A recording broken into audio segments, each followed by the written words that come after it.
Hi, my name's Brendan, and I grew up in a log cabin on the coast of down East Maine. My dad is a lobster fisherman, and I spent most of my summers out on the lobster boat, looking at all the strange and exotic creatures he dragged up from the ocean bottom. The days I wasn't on the boat, I spent out on the rocky coast, picking through tide pools, floating mussel shells, finding crabs, and racing periwinkles. When I graduated from high school, I left Maine to start college at Brown University. It was there that I realized there was a million different ways I could look at my environment. I studied how the animals interacted, reproduced, ate, avoided predators. I learned how we affected the environment and what we could do to lessen our impact. As a junior in college, I was given the opportunity to live on a gull breeding island off the coast of Maine. It was a crazy place. There were over 2,000 breeding black-backed gulls.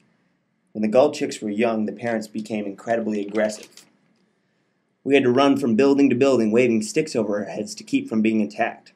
Once I wasn't so lucky and found myself on the losing end of a battle with a particularly large black-backed gull. I still have the scar to prove it.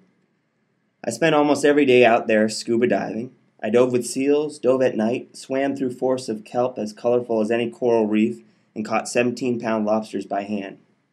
All of this was in Maine. I traveled up and down the coast and was amazed by what I found. The world below was even more vivid than I had imagined as a kid on the lobster boat. I wanted to go beyond sharing this world with other scientists and impact as many people as I possibly could. But before I could start a career in this field, I had something else to shoot for: the Olympics. I had been involved in cross country and track and field since the 5th grade and had had a lot of success in high school, winning 9 Maine state championships. I knew I had to give myself a shot to be the best I could.